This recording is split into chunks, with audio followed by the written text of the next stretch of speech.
final round of the Card Merchant Nelson Championship, and you, James, have done well to this point.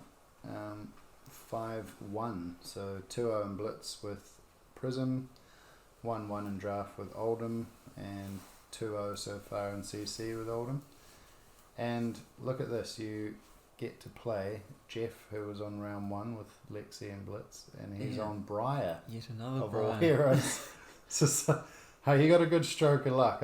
There was, 3 Briars in the event?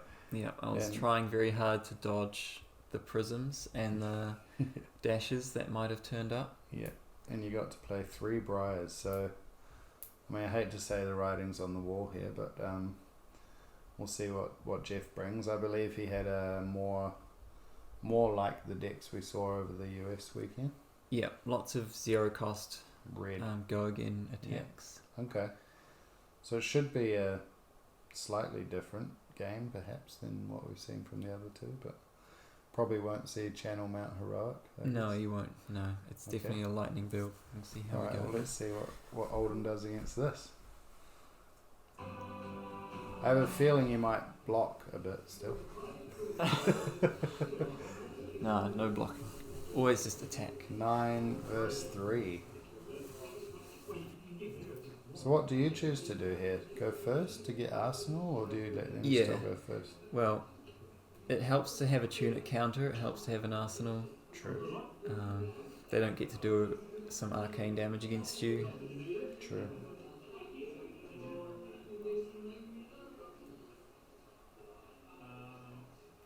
And you generally just don't really care about hitting them on the first turn, although there are some pretty back-breaking turn 1 plays you can do, like Endless Winter on turn 1 is insane because they just can't block it. They'll get 4 Frostbites or 3 Frostbites or whatever.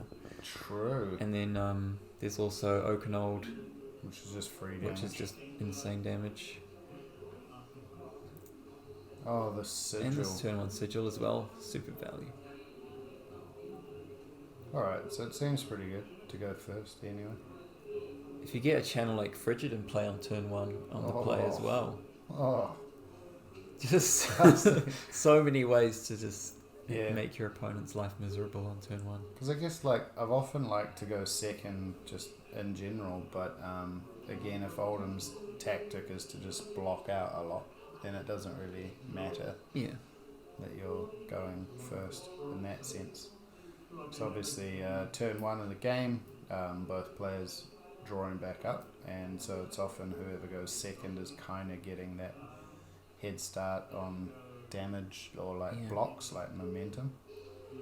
But yeah, if your plan's just to block anyway, seems pretty good. Yeah, and he was singing Nimblism into, I think it's a red Vexing Malice. Pitching a lightning press, I like that for later.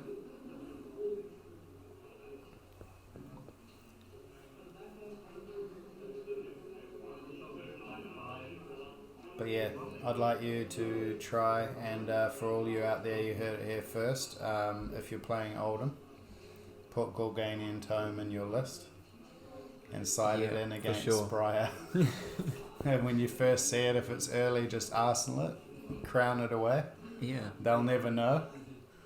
And then you just draw 2 and just go, Wah!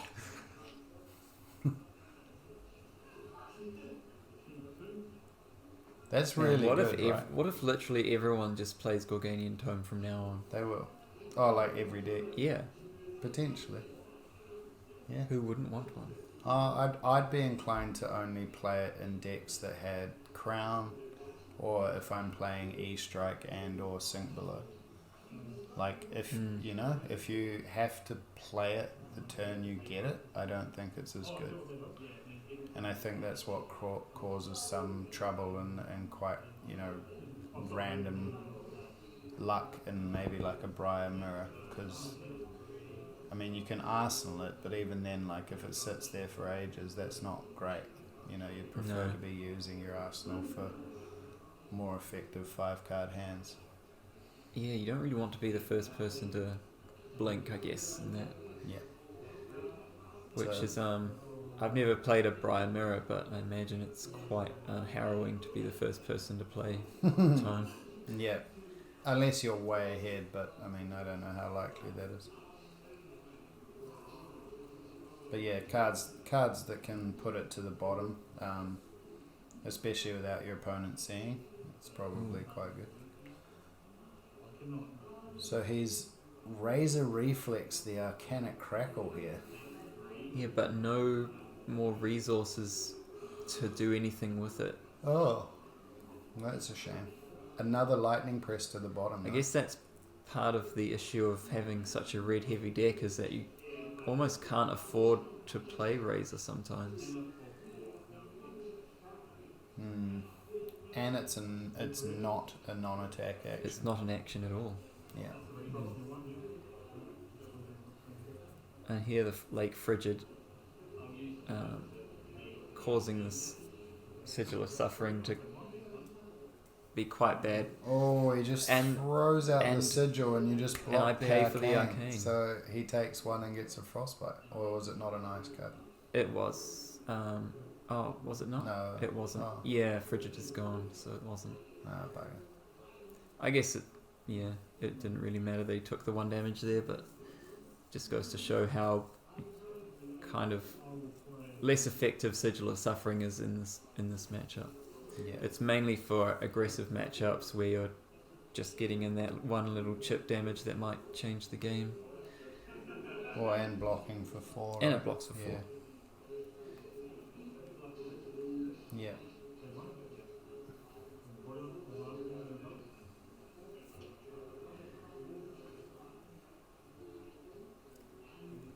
So as opposed to other games we've seen before where there's like a little bit of Oh, no. He's done it again.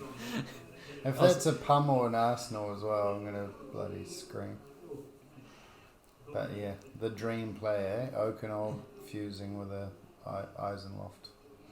I was about to say that there's still been a bit of chip damage coming through from the Briar side, but now there's this massive dominate attack that's just going to end that completely. Oh, it he's is the got pummel. the pummel, man. Oh, dude. That is crazy.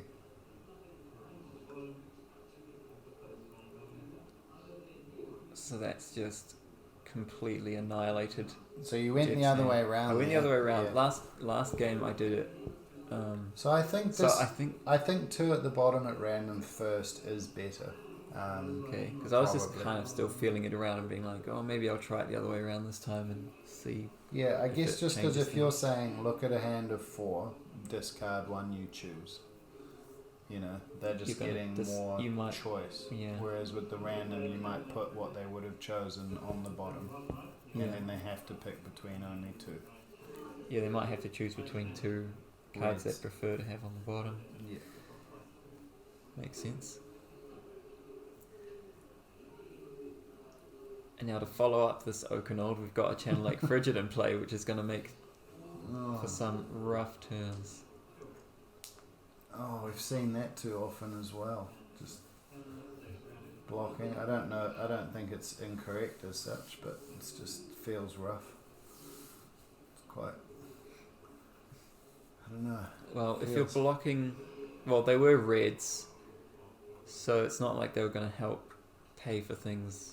True. That much at all. Yeah, I guess the frostbites are really, really hard, really bad against a more aggressive. And here Jeff is discovering the interaction between Spring Tunic and Channel Lake Frigid. Channel Lake Frigid. Basically turning it off Paying completely. 1 resource to make a resource. Oh, that's rough. Yeah, so anyone who's not familiar with that, Channel Lake Frigid, making every activated ability cost 1 more. So removing the 3 counters to add a resource with Tunic is an activated ability. So if Lake's out, you're not using your Tunic. And so he's paid for Plunder Run, I guess, or no? Yeah, he's paid for Yeah. Plunder Run and paid for E-Strike. E-Strike with a yellow. Ball Lightning. That is rough. Yeah, Lion Strike not so good when you have to put two cards on the bottom of your deck to pay for it, essentially. And we're seeing here as well the Briar player, Jeff, is actually using the Starry Night sleeves. So it looks like, at least if you're thinking of ever coming to Nelson to play and you've got a Briar deck, you best be putting it in Starry Night sleeves. It's the thing. It's on theme, I guess. Yeah. But that Enlightened Strike was just fully blocked out. I wouldn't expect any less, to be honest.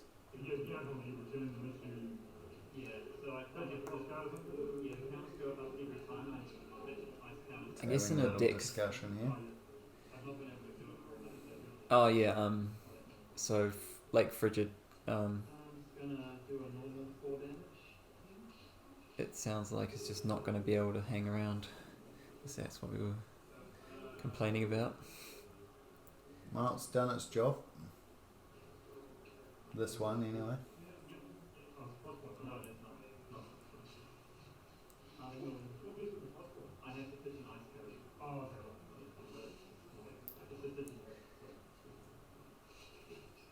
So, did you get any use out of last-ditch efforts? No, and I think I'm going to cut them now. Yeah. They're a bit of a dream. Yeah. Even against decks that are going to try and deck you out like other Oldhims and Guardian, the other one, the OG Guardian, Bravo. He's probably not going to let you do that, honestly. Yeah.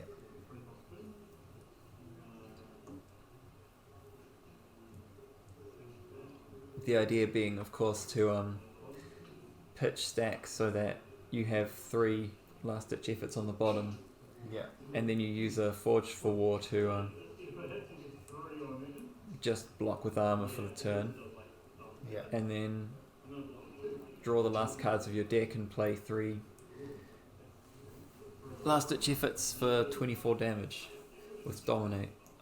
Is that right? Is it Dominate? Yeah. Yeah.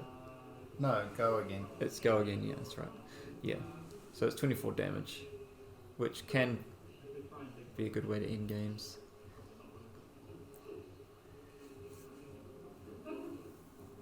But But it just never fused happens. oak and old with a pummel on it. Yeah. Yeah.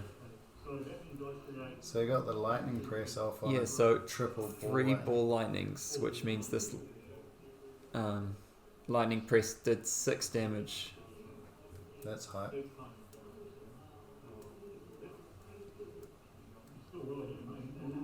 I think we had a game last week where I guess, don't know if we filmed it or not, but they played like 4 ball lightnings into something and did like 34 damage in a turn because I decided not to block.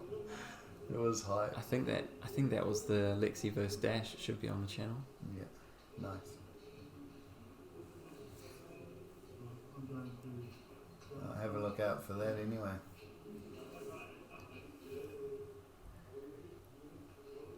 Scar for a scar. Going again. Classic 4 Go Again. What a card.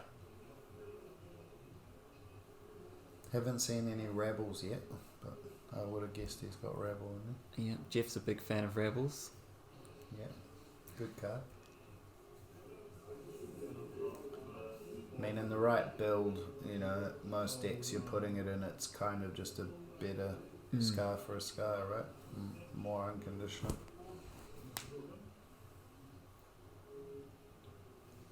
Into a snatch. Yeah, is there going to be some way to attack again after that? Oh, there's Snapdragons. There we go.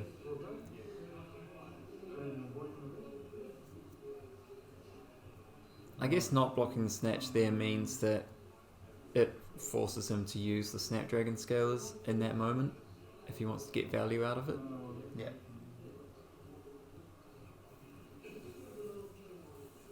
you've got 3 cards, 2 cards, 2 cards still. 2 cards in hand.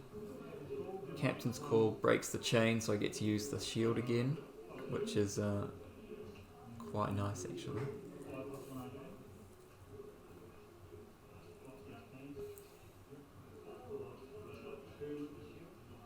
So shield's now blocking for 2, which means I can just block with a single card from hand to prevent the rest.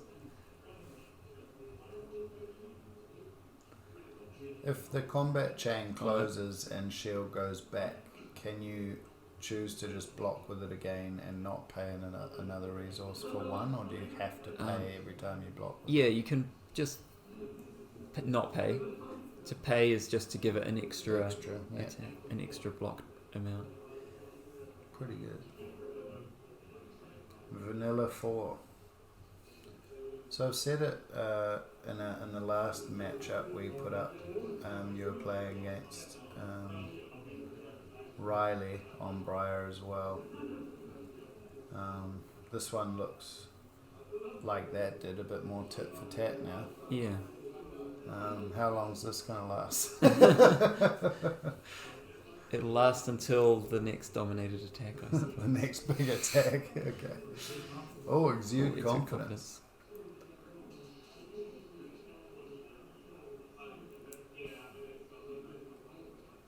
It could be some shenanigans going on if just a single exude confidence attack. No, just nothing else.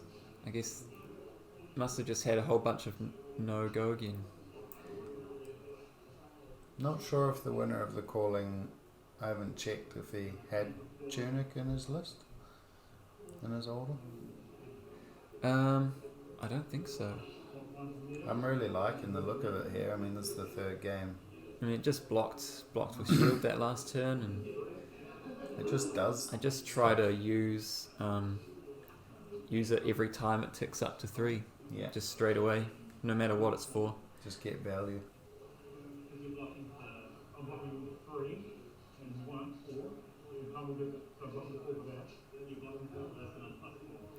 Yeah, getting the value out of blocking, pitching the blue, blocking an arcane from the sigil, and using a pummel, and he gets frostbite. Wow, pummeling the. It's pretty good.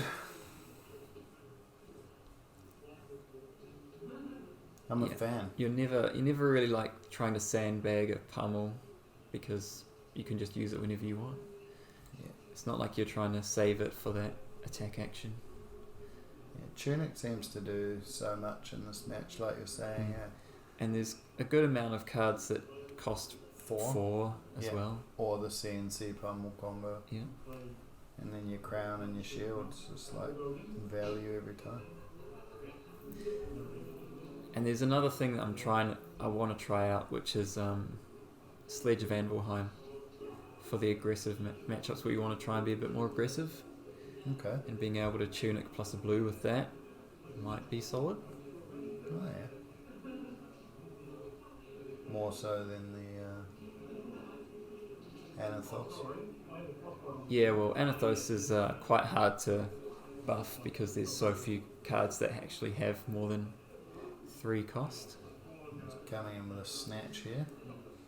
No go again at the moment. I guess just Anvilheim, like you still only get Tunic every 3 turns, and Anvilheim costs you 4 every time. Yeah. Might be a bit rough. Bit rough having to keep 2 card hands. It's essentially, giving you 1 less card to block with. Yeah. Because here being able to keep 1 card only and attack with it always is quite strong. Yeah. And for a lot of decks, like 6 is the same as 4 anyway. Yeah.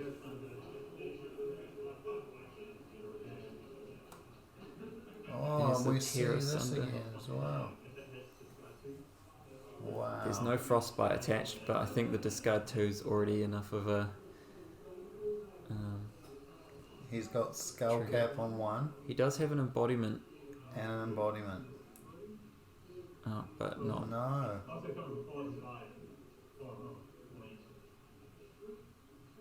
No, there's no real way around that. Oh, he's the deciding to Tunic block goes. with Tunic with 3 counters on it. It's getting lost. That is rough. Tear asunder, eh?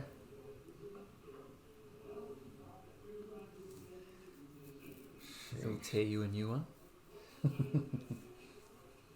Tear you asunder.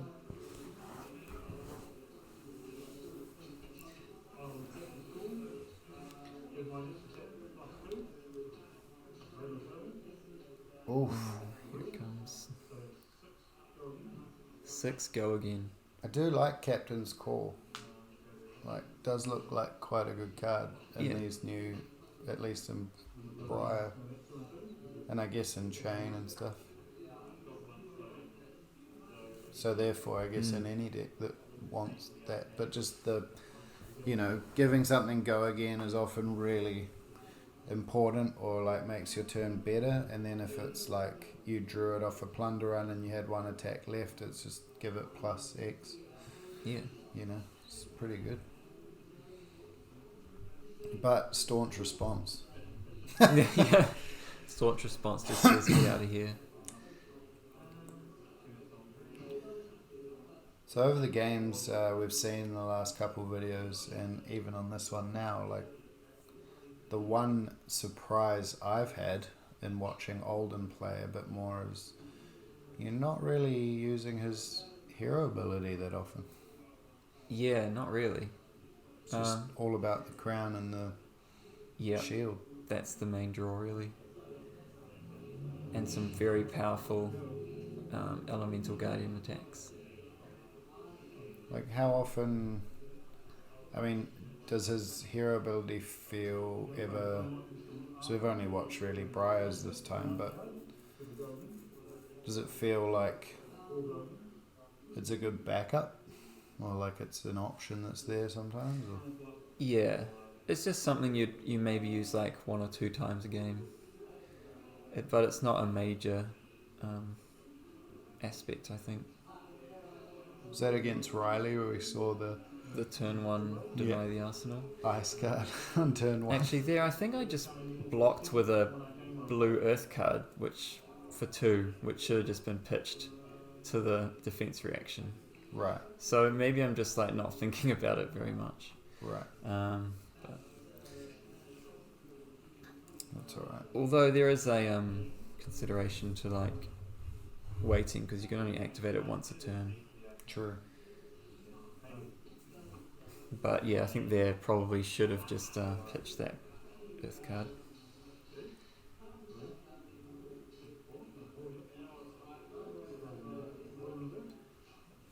That was a decent little turn there.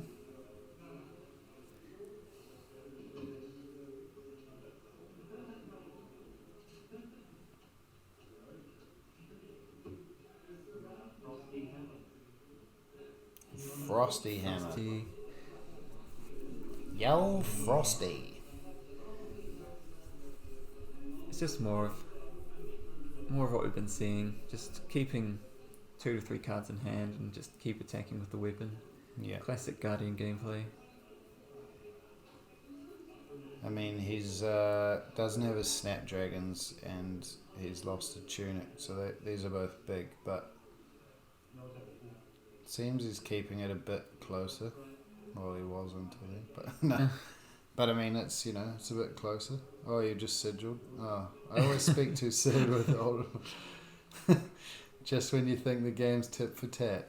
Well, the interesting thing is that because every game you're going through your deck, no matter what, basically, you're always going to cast all 3 sigils.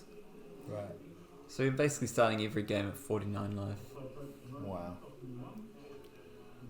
It's a crazy way to look at it. Coke's a commotion. Yeah, good old 0 for 4.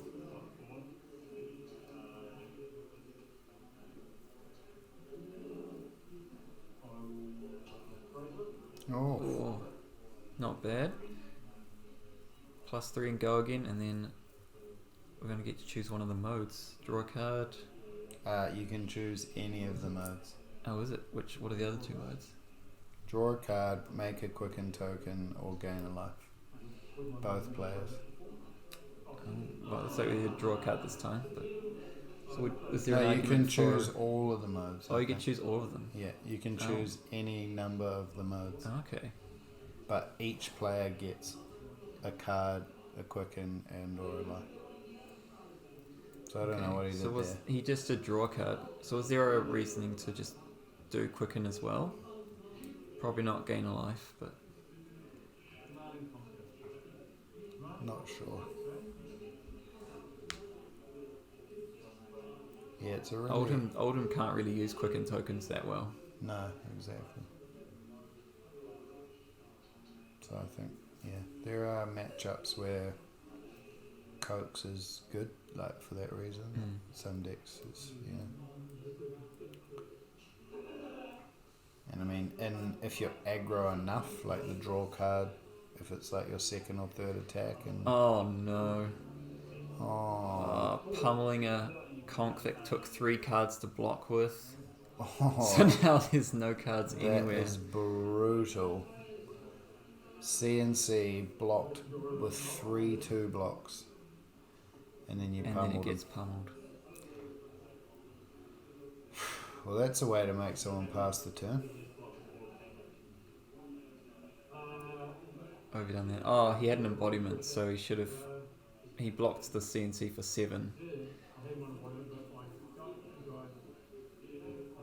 I'll just correct the life totals in a second.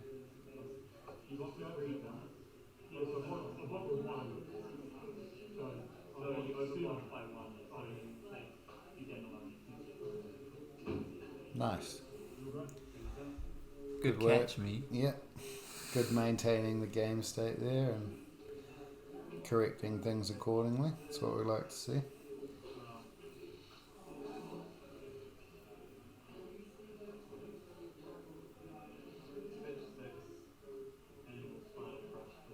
But really we know the agenda behind that was, now I get to taunt you for 1 life longer.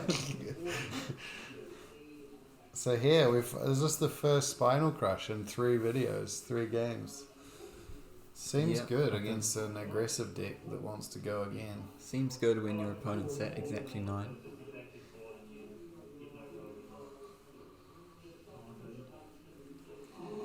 Oh, and that would be a block for blocking 5. for 5. So it's going to deny go again. That is crazy.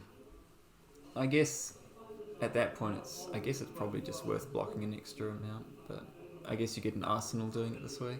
Yeah.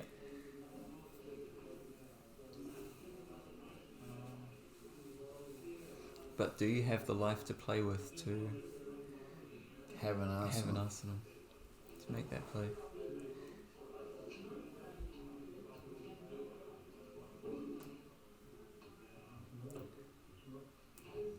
So another Tunic to shield. Yep, it seems pretty minor, and like you're not. It's like, oh, why are you just using Tunic counter to block for 1? But it's pretty good value. Yeah, I like it.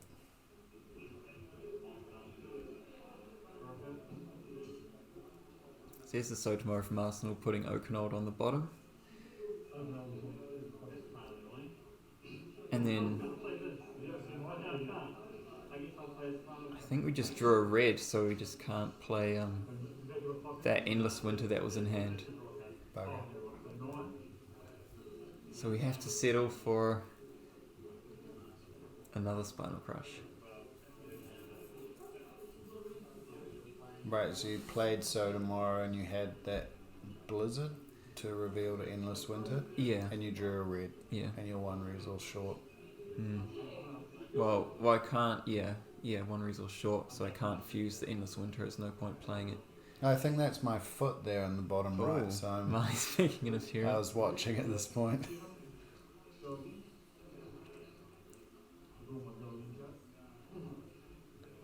And I mean, it looks like you've probably got this game here. So it feels like it's not really any way for Jeff to come back from this. And we've seen, I mean, so three Oldhim versus Briar in a row. You playing Oldhim each time for consistency, and in fairness, 3 quite different Briar decks. And you're finishing sort of between 15 and 20 life every game. And you just fused an endless winter here, which is pretty nice. Yeah, and at 2, there's just basically guaranteeing there's not going to be any turns going on. No one's going to be playing anything.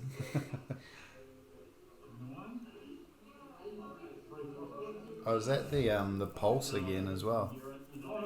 Already.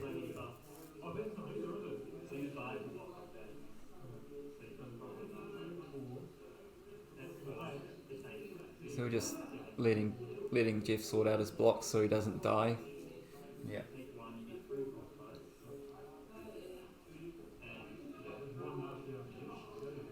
Is that the pulse of Eisenloft that you just asked? Yeah, I think so, yeah. So you did go through your deck.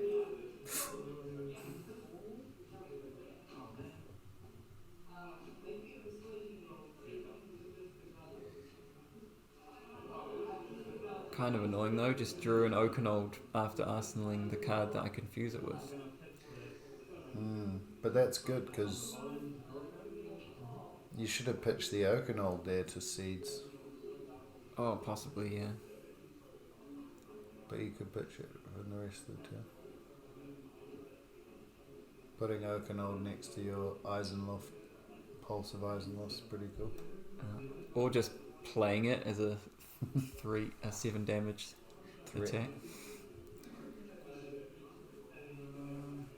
This could be a 4-card block depending on what the hand is like.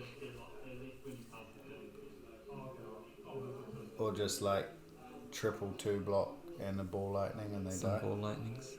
Or the lightning presses that he was pitching away earlier. I think that is a lightning press in his hand, isn't it?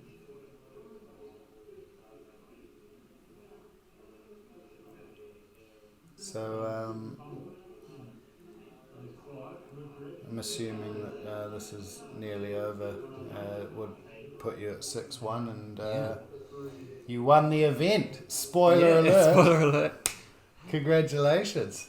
Oh, thank you. So you got your name engraved on a trophy that sits in that trophy Card Merchant Nelson. And you took a prize. You got to pick the first prize. And what did you pick up there? I got a first edition Monarch box. Nice. Storing that Definitely one away. Not bad. Yeah, gonna keep that around. Whiskey and a rainy draft. day. Whiskey and a draft with the boys in a few years. Oh yeah, just whipping out. Crack a cold foil library. Yeah. So look at this. The second time in the game, tear asunder into hammer for the win that time. Nice. And he just had a whole bunch of 0 blocks in hand, so it didn't even need to play the dominate. Wow. Well, I'm convinced. Convinced that Oldham's good enough. I'm not playing Briar. While We you're better around. not play it in the store. Because I'll come for you. No, I'm going to play my Whispers Tome of the Arknight Sonata Briar. That's the new tech. But no, well done, man. That's a really good showing. And I'm hoping this will be a good showcase to people who are upset that Briar is so... Yeah, upset about Briar and... prevalent. I think naturally you can kind of be in the tank a bit about Oldhim because when you just play a couple of games with him, it's quite hard to see, like, how am I going to finish a game? Or, like, it's like, exactly. It feels like it's a lot Initially, to think people about. were just like, this is a guaranteed draw every round. Yeah, but, obviously pretty strong once you got it under your belt. So, yeah, well, I'm glad that that it all went well for you and you got to showcase one of the new heroes in such a way. And even better, beating the latest, superpower of the meta. The boogie. The boogie woman. Yeah. Awesome.